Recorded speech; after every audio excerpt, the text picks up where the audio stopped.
राधे राधे। फाल्गुन मास महामत्य का आप छठा अध्याय सुनने वाले हैं। आप सभी का इस चैनल पर आने के लिए धन्यवाद। आज आप सुनेंगे फाल्गुन मास का छठा अध्याय और छठा दिन है। इस अत्यंत पावन अवसर पर आज आप सुनेंगे छठा अध्याय, लेकिन उससे पहले सुनिए भगवान शिव के मछुआरा बनने की एक अत्यंत अद्भुत रहस्यमयी और भावपूर्ण कथा। आप सभी से विनम्र अनुरोध है, कथा को ध्यानपूर्वक और अंत तक सुनिए। यदि यह कथाएं आपको अच्छी लगती है, भगवान शिव को सच्चे मन से चाहते हो तो उसको लाइक करके कमेंट जरूर करना, ताकि ऐसी धार्मिक वीडियो अन्य लोगों तक भी पहुंच सके और श्रवण कर सके। एक बार की बात है, भगवान शिव कैलाश पर्वत पर विराजमान होकर देवी पार्वती जी को वेदों के गुण और गहन रहस्य समझा रहे थे। देवी पार्वती जी बड़े ही ध्यान और श्रद्धा से उन्हें सुन रही थी, किंतु बीच बीच में उन्हें हल्की सी ऊँघ भी आने लगी। जब बहुत प्रयास करने पर वे देवी पार्वती अपना मन पूर्ण रूप से एकाग्र नहीं कर सकी, तो भगवान शिव थोड़े आवेश में आकर बोले, देवी ये क्या हो रहा है? मैं तुम्हें इतना गढ़ रहस्य समझा रहा हूँ और तुम ऊँघ रही हो। जितनी किसी मछुआरे की स्त्री होती है, जाओ मृत्यु लोक में मछुआरे की स्त्री के रूप में जन्म लो।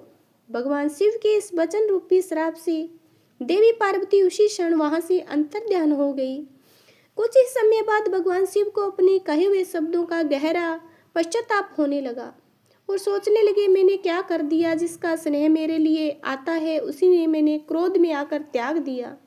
भगवान शिव की यह व्यथा उनके परम सेवक नंदी से छिपी नहीं रह सकती।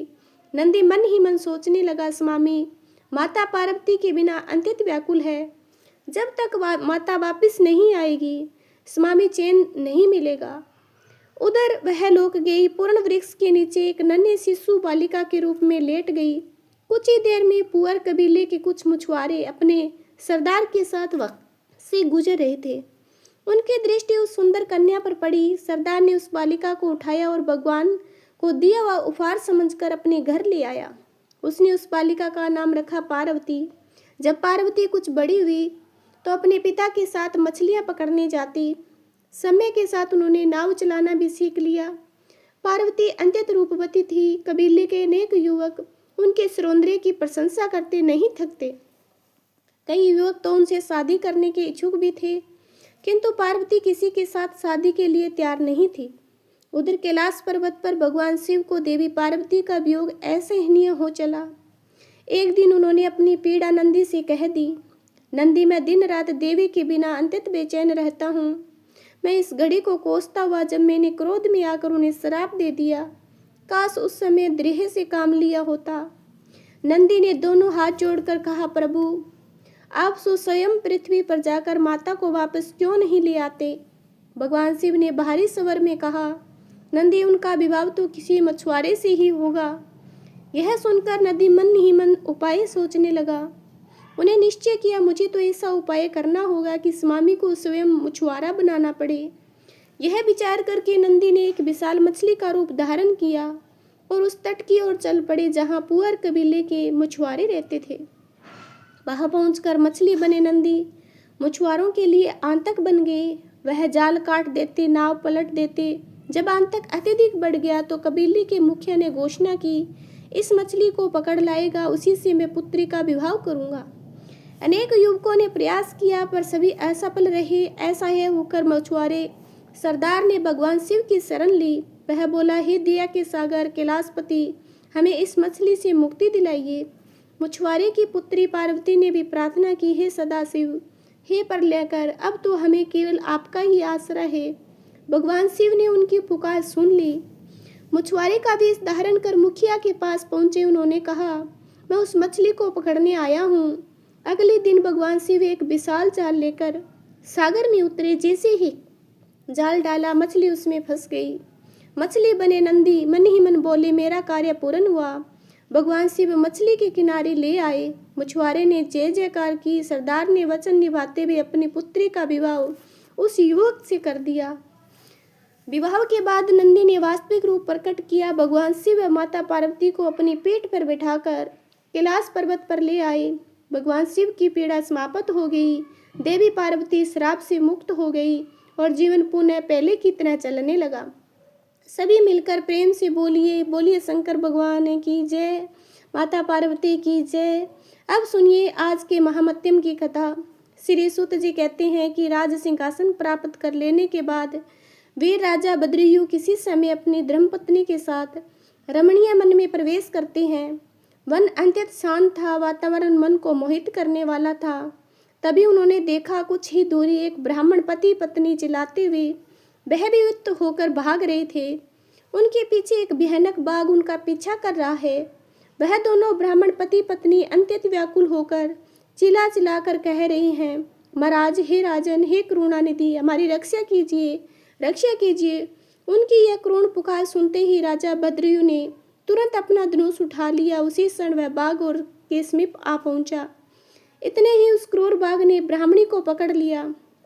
ब्राह्मणी अत्यंत क्रूर स्वर में विलाप करने लगी, हे नाथ, हे नाथ, हे शंभु, प्राण वल्लभ जगदीश्वर। बाघ अत्यंत भयानक था। जैसे ही उसने ब्राह्मणी को पकड़ा, तुरंत ही राजा बद्रीयु ने अपने तीखे बाणों से उसके मर्म स्थल पर आघात कर दिया। किंतु वह महाबली बाघ उन बाणों से तनिक भी व्यथित न होकर ब्राह्मणी को बलपूर्वक खींचता हुआ दूर निकल गया। अपनी पत्नी को बाघ के पंजों में फंसी हुई देखकर ब्राह्मण को अत्यंत दुख हुआ। वह करुण विलाप करने लगा, हे प्रिय पतिव्रत, मुझे यहाँ अकेला छोड़कर तुम परलोक में कैसे चली गई? तुम्हें छोड़कर मैं कैसे जीवित रह सकता हूँ? और फिर वह ब्राह्मण राजा की ओर देखकर दुख और आक्रोश में कहने लगा, हे राजन, तुम्हारे वह अस्त्र शस्त्र कहाँ हैं जिनकी बड़ी प्रशंसा सुनी जाती है? वह महान धनुष अब क्या हो गया? तुम्हारा और तुम्हारा बल जो 12,000 हाथियों के बल से अधिक कहा जाता है, वह बल आज कहाँ चला गया? तुम्हारे शंख खड़ग और मंत्र शस्त्र विद्या से क्या लाभ हुआ? दूसरों को क्षीण होने से बचाना ही एक क्षत्रिय का परम धर्म है। धर्मराज तो अपना धन और प्राण देकर शरण में आए हुए दीन दुखियों की रक्षा किया करते हैं। जो पीड़ित के प्राणों की रक्षा नहीं कर सकते, ऐसे लोगों के जीवन से तो उनकी मृत्यु ही श्रेष्ठ कही गई है। इस प्रकार ब्राह्मण का क्रूर विलाप और उसके मुख से अपनी पराक्रम की निंदा सुनकर राजा का हृदय शोक से भर उठा। मन ही मन राजा इस प्रकार विचार करने लगा, अहो, आज भाग्य के उल्ट फेर से मेरा पराक्रम नष्ट हो गया, मेरा धर्म नष्ट हो गया। अब निश्चय ही मेरी संपदा और मेरा राज्य भी, मेरी आयु, सब कुछ नष्ट हो जाएगा। ऐसा कहकर राजा बद्रीयु उस ब्राह्मण के चरणों में गिर पड़े। उसे द्रेह देते हुए राजा बोले, हे ब्राह्मण, मेरा पराक्रम नष्ट हो गया, मैं क्षत्रिय होकर अपने धर्म में चैन नहीं हो। आज आप मुझे कृपया कीजिए, महामते, शोक का त्याग कीजिए, मैं आपको मनोवांछित वस्तु दूंगा। यह राज्य, यह रानी, मेरा सिर, सब कुछ आपके अधीन है। आप जो चाहे आज्ञा दीजिए। ब्राह्मण बोले, राजन, अंधे को भला दंभ से क्या काम? जो भिक्षा मांगकर जीवन निर्वाह करता हो, वह अनेक घर पाकर क्या करेगा? जो मूर्ख हो, उसे पुस्तक से क्या प्रयोजन? और जिसके पास स्त्री ना हो, वह धन पाकर क्या करेगा? मेरी पत्नी चली गई। मैंने जीवन में कभी काम सुख का उपभोग नहीं किया। काम भोग के लिए आप अपनी इस बड़ी रानी को मुझे दे दीजिए। यह सुनकर राजा बोले, हे ब्राह्मण, तुम्हारा धर्म है क्या? गुरु ने तुम्हें यही उपदेश दिया है? क्या तुम जानते हो कि पराई स्त्री का सप्रश शवर्ग, क्या तुम जानते हो कि पराई स्त्री का सप्रश शवर्ग और सदति का नाश करने वाला है? पर स्त्री के उपभोग से जो पाप अर्जित होता है, वह सैकड़ों प्रायश्चितों से भी कभी नष्ट नहीं होता। ब्राह्मण बोला, राजन, मैं अपनी तपस्या से ब्रह्म हत्या और मंदिरा पान जैसे घोर पापों का नाश कर सकता हूँ। फिर स्त्री संगम भला किस गिनती में? अंतः आप अपनी पत्नी मुझे अवश्य दीजिए, नहीं तो आप निश्चय ही नरक गति प्राप्त होगी। ब्राह्मण की यह बात सुनकर राजा मन में विचार किया, यदि मैं ब्राह्मण के प्राणों की रक्षा नहीं कर सका तो यह महापाप होगा। इस पाप से बचने के लिए अपनी पत्नी को दे देता है, वो श्रेष्ठ मार्ग है, श्रेष्ठ मार्ग है। पाप से मुक्त होकर शीघ्र ही अग्नि में प्रवेश कर जाऊंगा। ऐसा निश्चय कर राजा ने अग्नि जलाई, ब्राह्मण को बुलाया और विधि पूर्वक अपनी पत्नी उसे अर्पित कर दी। इसके बाद राजा ने स्नान किया, स्वयं को पवित्र किया, देवताओं को प्रणाम किया, अग्नि की 2 बार परिक्रमा की, फिर एकाग्रचित होकर भगवान शिव का ध्यान करने लगे। राजा जब अग्नि में प्रवेश करने के लिए तत्पर हुए, उसी क्षण जगतपति भगवान विश्वनाथ वहां सहसा प्रकट हो गए। भगवान शिव के 5 मुख थे, मस्तक पर चंद्रकला शोभायमान थी, कुछ कुछ पीले रंग की जटाएं लटक रही थी, करोड़ों सूर्य के समान तेजस्वी थे। उनके हाथों में त्रिशूल, खड्ग, कूर, ढाल, मृग, अभय मुद्रा, वृद्ध मुद्रा और पिनाक शोभा पा रही थी। बेल की पीठ पर विराजमान थे। भगवान नीलकंठ को अपने सामने प्रत्यक्ष देखकर राजा भद्रायु आनंद से भर उठे। हाथ जोड़कर उन्होंने भगवान की स्तुति की। राजा की स्तुति से प्रसन्न होकर माता पार्वती सहित करुणा निधान महेश्वर बोले, राजन, तुमने सदा सर्वदा किसी अन्य का चिंतन ना करके मेरा ही पूजन किया है। तुम्हारी इस भक्ति को पवित्र स्तुति से मैं अत्यंत प्रसन्न हूँ। तुम्हारी भक्ति की परीक्षा लेने के लिए स्वयं ब्राह्मण का रूप धारण कराया था, जिसे बाघ ने खा लिया। वह ब्राह्मणी और कोई नहीं, गिरिराज नंदिनी उमा देवी ही थी। जिस बाघ पर तुमने बाण चलाया था वह माया से निर्मित था। तुम्हारे द्रेह और त्याग की परीक्षा लेने के लिए मैंने तुम्हारी पत्नी की याचना की। राजन, तुम्हारी और कृति मालिनी की भक्ति से मैं अत्यंत संतुष्ट हूँ। तुम कोई और दुर्लभ वर मांगो, मैं अवश्य प्रदान करूँगा। राजा बोले, हे देव, आप तो साक्षात परमेश्वर है। संसारिक तप से घिरे हुए मुझ अधर्म को आपने जो प्रत्यक्ष दर्शन दिए हैं, यही मेरे लिए सबसे महान वर है। हे वरदायक, मैं आपसे कोई अन्य वर नहीं चाहता। बस मेरी यही प्रार्थना है कि मैं, मेरी रानी, मेरे माता पिता पद्माकर वैश्य और उनके पुत्र सुने, इन सभी को अपना पार्षद बना लीजिए। इसके बाद रानी कृति मालिनी ने भी प्रणाम किया और अपनी भक्ति से भगवान शंकर को प्रसन्न करते हुए कहा, ये महादेव, मेरे पिता चंद्रागण और माता सिमदनी, इन दोनों को आप भी समीप निवास प्रदान कीजिए। भक्त वत्सल गौरीपति भगवान शंकर ने प्रसन्न होकर तथास्तु कहा। सभी को इच्छा अनुसार वर प्रदान कर वे क्षण भर में अंतर्ध्यान हो गई। भगवान शिव का प्रसाद पाकर राजा ने रानी कृति मालिनी के साथ प्रिय विषयों का उपभोग किया। 10,000 वर्षों तक राज्य किया। फिर पुत्र को राज्य सौंपकर वे भगवान शिव के परम पद को प्राप्त हुए। राजा और रानी दोनों ने भक्ति पूर्वक महादेव की आराधना कर भगवान शिव के धाम को प्राप्त किया। यह परम पवित्र, पापनाशक और अत्यंत गोपनीय भगवान शिव का अद्भुत गुणानुवाद है। जो विद्वान इसे सुनता है या स्वयं सुदित से इसका पाठ करता है, वह इस श्लोक में भोग ऐश्वर्य पाकर अंत में भगवान शिव को प्राप्त होता है। श्री सूत जी कहते हैं, वामदेव नाम से प्रसिद्ध एक महान तपस्वी शिव योगी हुए, जो सुख दुख के द्वंद से रहित, निर्गुण, शांत, असंग, समदर्शी, आत्माराम, क्रोध विजय तथा गृह गृहिणी से रहित, सब पर दया करने वाले, सदा संलग्न रहते थे। एक दिन महात्मा श्वेता से विचरण करते हुए भयंकर क्रोध चारण जहाँ पहुँचे, उस नितांत निर्जन और घोर वन में एक अत्यंत भयानक ब्रह्म राक्षस निवास करता था। वह राक्षस भूख और प्यास से अत्यंत व्याकुल रहता था। उसका रूप इतना डरावना था कि उसे देखकर बड़े बड़े वीर भी कांप उठते। एक दिन उसी वन में यज्ञेश्वर महात्मा वामदेव जी विचरण करते हुए पहुंचे। जैसे उस ब्रह्म राक्षस की दृष्टि वामदेव जी पर पड़ी, पर उन्हें अपना आहार समझ बैठा। उन्हें खा जाने के उद्देश्य से वह राक्षस बड़े वेग से उनकी ओर दौड़ा, परंतु उसे आता देखकर भी महायोगी वामदेव जी किंचित मात्र भी विचलित नहीं हुए। उनके मुख पर ना भय था, ना चिंता, ना कोई विकार। वह घोर ब्रह्म राक्षस दौड़कर आया और उसने वामदेव जी को पकड़ लिया। पर जैसे ही उसके हाथों ने वामदेव जी के पवित्र अंगों का स्पर्श किया, तत्क्षण उसी संपूर्ण पाप राशि नष्ट हो गई। उस क्षण उसे अपनी सभी पूर्व जन्मों का स्मरण हो आया।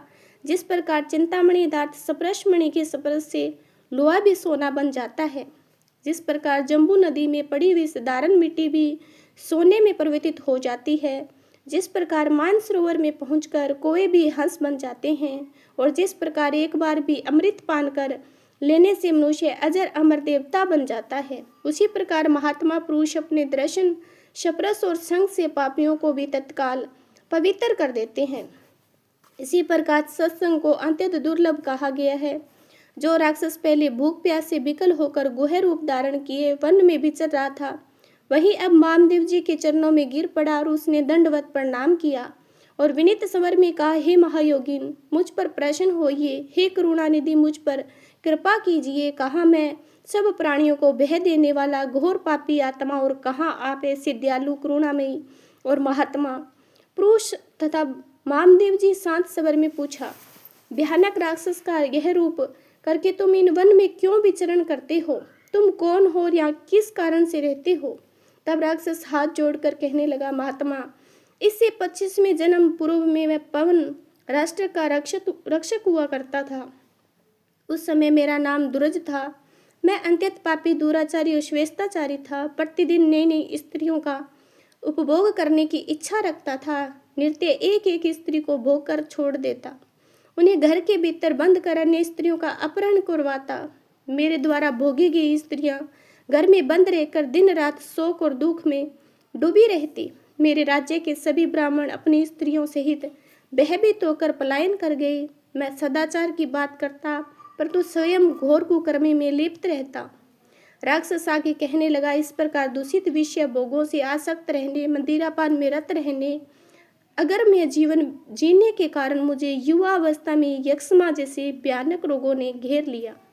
मेरे मंत्री और सेवक भी मुझे छोड़कर चले गए। अंततः अपने ही कुकर्मों के फलस्वरूप मेरी मृत्यु हो गई।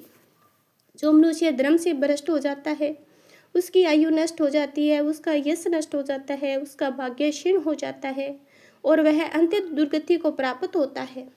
ऐसे मनुष्य के पूर्वज पितर भी स्वर्ग से गिर जाते हैं। मृत्यु के बाद यमराज के दूत मुझे यमलोक ले गए और मुझे भयानक नरकुंड में डाल दिया।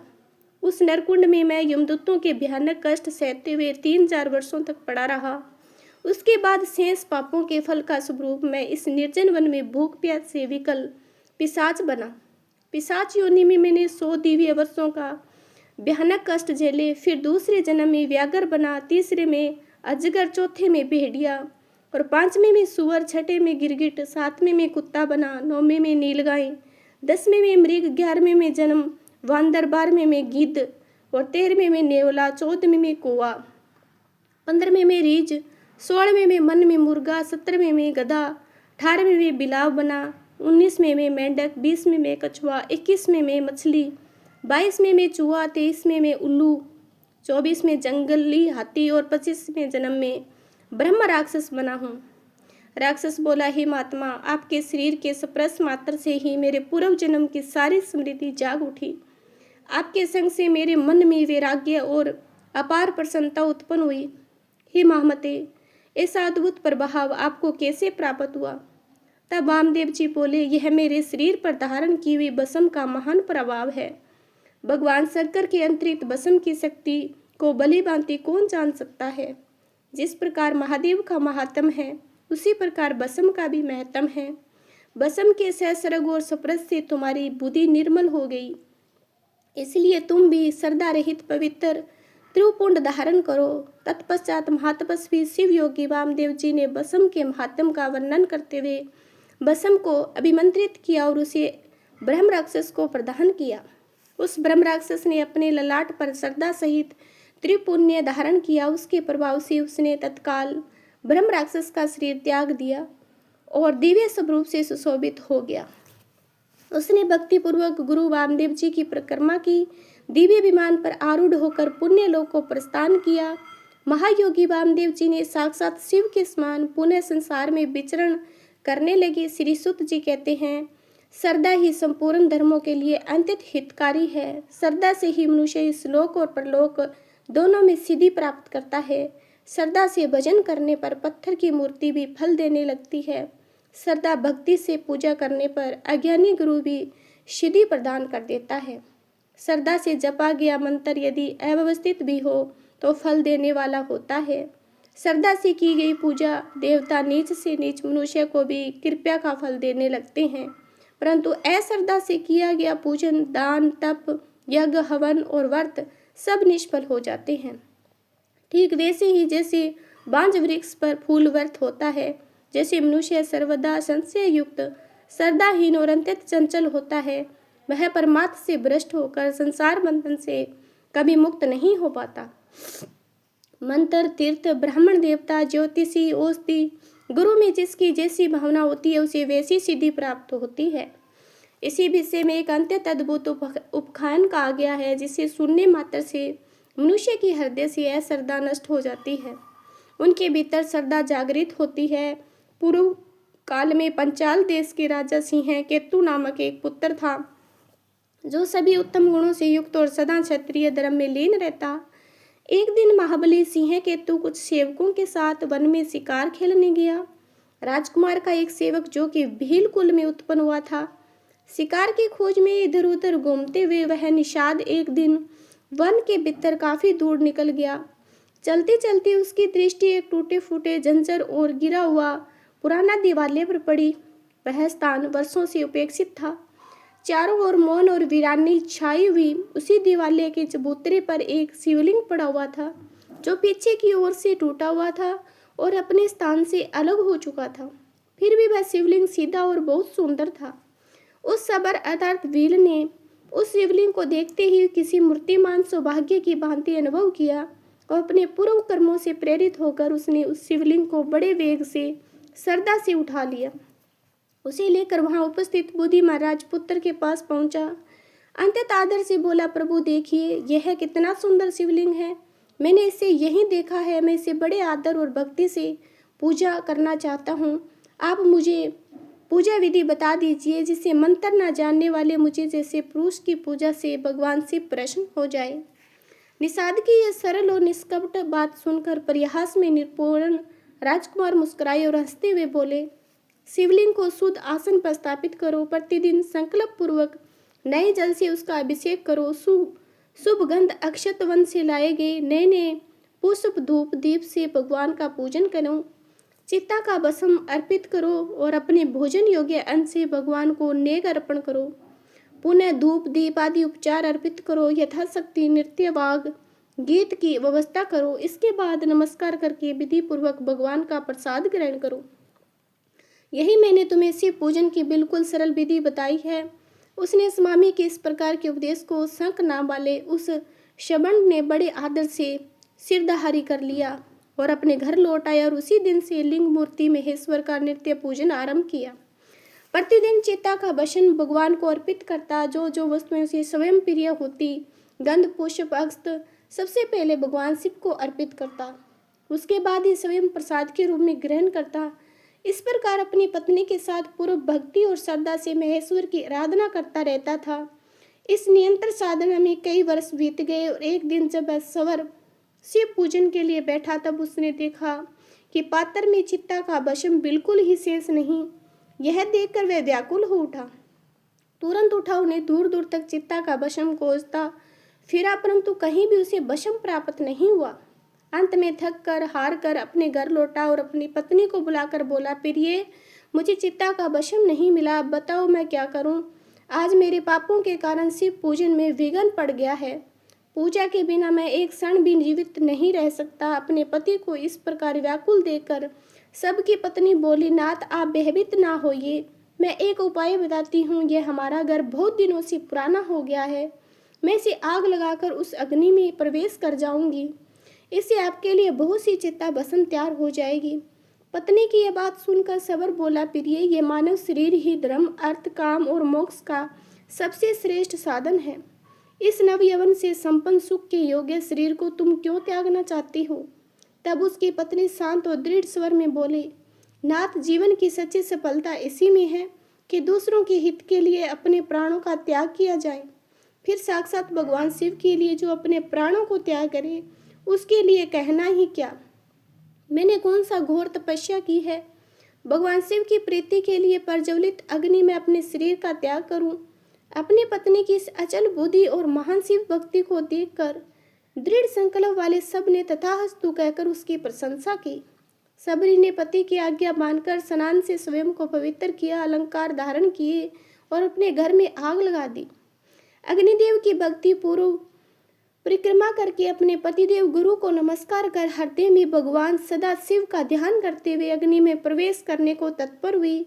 हाथ जोड़कर उसने इस प्रकार स्तुति की, हे देव, मेरी इंद्रियां आपकी पूजा के लिए पुष्प बने, यह शरीर धूप और अगूर बने, हृदय दीपक बने, प्राण हविष्य बने, कमंद्रियां आपके लिए अक्षत बन जाए। हे नाथ, इस समय यह जीव आपकी पूजा का फल प्रदान करे। मैं कुबेर का पद नहीं चाहती, ना अविचल स्वर्ग की इच्छा रखती हूँ, ना ब्रह्मा जी का पद चाहती हूँ। हे प्रभु, यदि फिर कभी मेरा जन्म हो तो मैं हर जन्म में आपके चरणाबिंदु के सुंदर मकरंद का पान करने वाली ब्राह्मणी बनूं। मेरे देव चाहे मेरे सैकड़ों जन्म पर अज्ञान के हेतु भूत माया मेरे मन में कभी प्रवेश ना करें, एक क्षण के लिए मेरा हृदय आपके चरण कमलों से अलग ना हो। हे महेश्वर, आपको नमस्कार है, आपको नमस्कार है। इस प्रकार देवेश्वर भगवान शिव को प्रसन्न करके दृढ़ निश्चय वाली सबरी जलती हुई अग्नि में प्रवेश कर गई और सर्व भर में भस्म हो गई। सबर ने उस भस्म को एकत्रित किया और जले हुए घर के समीप ही भगवान शिव का पूजन किया। पूजन के अंत में वह अपने नृत्य आने वाली प्रियतमा का ध्यान करने लगा। जैसे ही उसने ध्यान किया वैसे ही वह पत्नी पहली की तरह हाथ जोड़कर उसके सामने खड़ी दिखाई दी। पत्नी को जीवित देखकर और घर को पहली की भांति स्थित देखकर सबर अत्यंत आश्चर्यचकित हो गया। मन ही मन विचार करने लगा, अहो अग्नि अपने तेज से सब कुछ जला देती है, सूर्य केवल किरणों से तपता है, राजा अपने दंड से अपराधी को दंडित करता है, ब्राह्मण अपने मन से जला डालता है, मेरी पत्नी तो प्रत्यक्ष अग्नि में जल गई और फिर यह जीवित कैसे हो गई? यह सपन है या माया है या भ्रम है? ऐसा सोचकर उसने अपनी पत्नी से पूछा, प्रिय तुम तो अग्नि में जलकर भस्म हो गई थी, फिर यहाँ कैसे आ गई?